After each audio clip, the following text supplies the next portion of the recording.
నేను ఎమ్మెల్యే అయ్యి వైఎస్ఆర్సీపీ అధికారంలోకి వస్తే నా నగిరి నియోజకవర్గానికి నా కుటుంబ సభ్యులైన నగిరి ప్రజలకి నేను ఏం చేయాలనుకున్నానో అది మ్యాక్సిమం చేశాను అని గర్వంగా చెప్పగలను.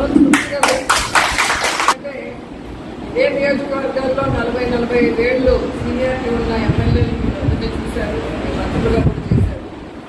కానీ నాకు ఇచ్చిన 5 సంవత్సరాల కాలంలో 5 మండలాలు 2 మున్సిపాలిటీల్లో ప్రజలు ఏం కోరుకున్నారో మేజర్గా అన్నీ కూడా పూర్తి చేసి ఓపెన్ చేయడం అనేది చాలా హ్యాపీగా అనిపించింది. ఇది ఒకటే కొంచెం లేట్ అయింది, ఎలక్షన్ కౌంటింగ్ తర్వాత వచ్చింది. కానీ నేను ఏ రోజు కూడా కులాలని చూడలేదు, కులాలకి మతాలకి అతీతంగానే పనిచేశాను. వలసలు వచ్చినప్పుడు నన్ను అడిగినప్పుడు వలస భవనం, అలాగే స్టాచ్యూ, అలాగే ఒక కళ్యాణ మండపం అడగడం జరిగింది. సో దాంట్లో 2 దాదాపుగా చేసి ఇచ్చాము. ఒకటి ఖచ్చితంగా భగవంతుడు మళ్ళీ ఆశీర్వదిస్తాడు, అది కూడా చేసి.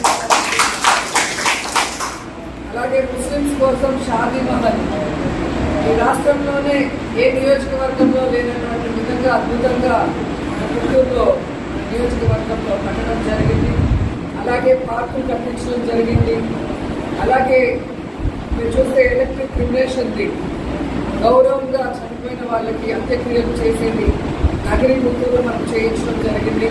అలాగే చూస్తే రోడ్లు కానీ ట్రైన్స్ కానీ ఏది అడిగినా చేయడమే కాకుండా ముఖ్యంగా పాలిటెక్నిక్ కాలేజ్ పిల్లల కోసం ఒక చక్కటి పాలిటెక్నిక్ కాలేజ్ కట్టించి ఈరోజు పిల్లలు గౌరవంగా చదువుకోవడమే కాకుండా ప్లేస్మెంట్స్ కూడా కాలేజీకి వచ్చి వాళ్ళకి ఉద్యోగాలు ఇస్తూ ఉంటే నిజంగా నాకు చాలా హ్యాపీగా అనిపిస్తుంది అని కూడా ఈ సందర్భంగా తెలియజేస్తున్నాను. ఇదే ప్రాంతంలో మీరు చూస్తే ఇక్కడ బల్జ భవన్ పూర్తయింది. దగ్గరలోనే మన ముదిలేయర్స్ కోసము టీటీడీ నుంచి వైఎస్ఆర్ కళ్యాణ మండపం కూడా కట్టించడం జరిగింది. సో అలాగే అర్బన్ హెల్త్ సెంటర్ కట్టించడం జరిగింది. సో మున్సిపల్ ఆఫీస్ కట్టించాం. అట్లా ఒక ప్రాంతానికి అంటే ఒక మండలానికి లేదా ఒక మున్సిపాలిటీకి ప్రజలందరికీ ఏం అవసరం అది అన్ని కులాలు వాళ్ళు వెళ్ళే ప్లేస్ కాబట్టి దాంట్లో మనం ఏం చేయగలం అనేది 5 సంవత్సరాల్లో 2 సంవత్సరాలు కోవిడ్లో పోయినా కూడా ఆ టైంలో కూడా సర్వీస్ చేశాము. మిగతా టైంలో డెవలప్మెంట్ కూడా చేసి ఇచ్చామని కూడా గర్వంగా చెప్పగలం.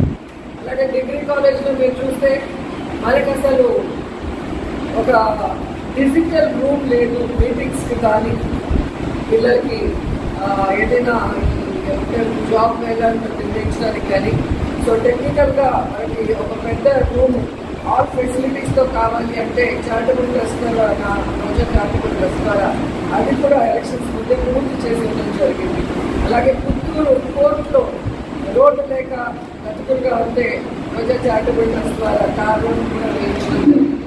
ఇలా ప్రజలు ఏదొచ్చి నన్ను కోరినా చేసుకోవాల్సిన బాధ్యత అంటే కుటుంబ పెద్దగా నన్ను ఎమ్మెల్యే అంటే నేను కుటుంబ పెద్ద. సో ఇక్కడ పార్టీలు కులాలు మతాలు ఎలక్షన్ తర్వాత ఏమీ ఉండవు, అందరూ మన వాళ్ళే అనుకున్నాను కాబట్టి ఇవన్నీ చేయగలిగాను. సో అన్ని ఎలక్షన్స్ అనేది ఒక సునామీ లాగా జరిగిపోయింది. సో ఇది ప్రజలు ఓడించిన ఓటమి కాదు, ఎందుకంటే మనం ఏ తప్పు చేయలేదు. ఇంత ఘోరంగా ఓడిపోవాల్సిన తప్పులైతే వైఎస్ఆర్సీపీ నాయకత్వమో పార్టీయో ఎమ్మెల్యేలో చేయలేదు అనేది నేను గంటపడంగా చెప్పగలను. ఏం జరిగింది అనేది ఈ రోజు కాకపోతే ఏదో ఒక రోజు బయటగా అనేది వస్తుంది, ఆ రోజు కూడా ప్రజలు తెలుసుకుంటారు.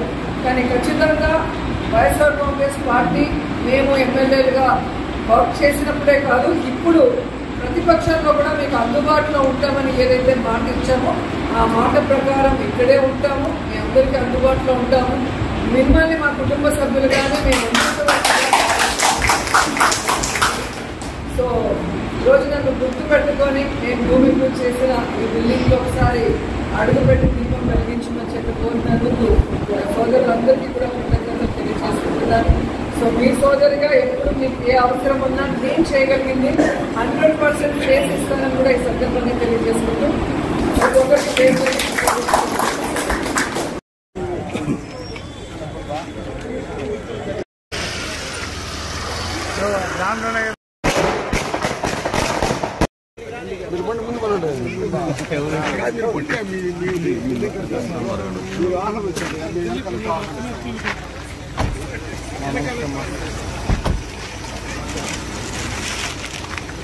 శుభ సాయంత్రం అమ్మా.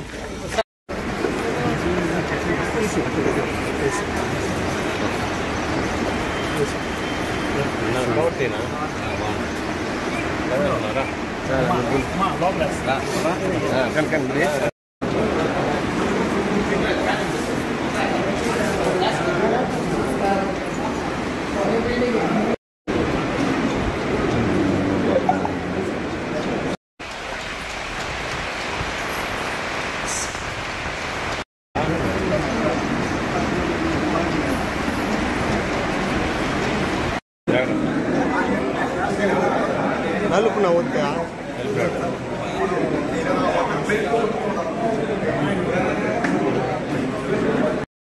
అన్నీ అయిపోయినా కొబ్బరికాయలు కొట్టయినా మాకు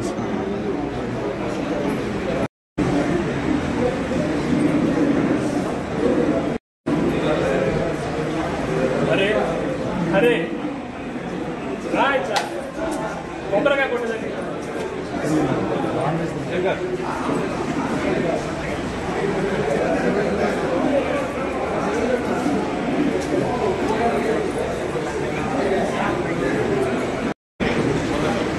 కొంచెం ఇదిగో ఏమ్మా చక్కెర పైన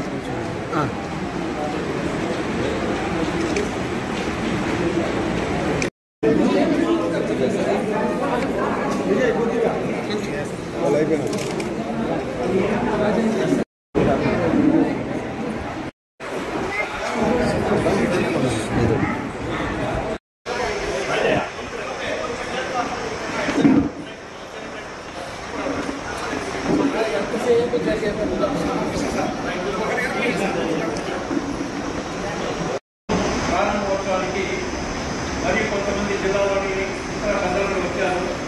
వాళ్ళ యొక్క మనసులో ఉండేటువంటి మాటలు కూడా వాళ్ళు చెప్పారు. ఇక్కడ అందరూ కలుస్తాం కదా, అన్ని పార్టీలు మనం కూడా ఇక్కడ కలుస్తాం. కలిసినప్పుడు ఖచ్చితంగా వాళ్ళు మేడం గారు ఒక వైస్ చైర్మన్ కోసం కూడా ఇవ్వాలనేటువంటి తలంపుతో ఒక అధిక సంఖ్యలో ఉన్నటువంటి మొదలైన వర్గానికి ఒక వైస్ చైర్మన్ పోస్టు, నెక్స్ట్ మనకు ఒక వైస్ చైర్మన్ పోస్ట్ ఇవ్వడం అనేటువంటి కూడా మేడం గారి యొక్క చేసినటువంటి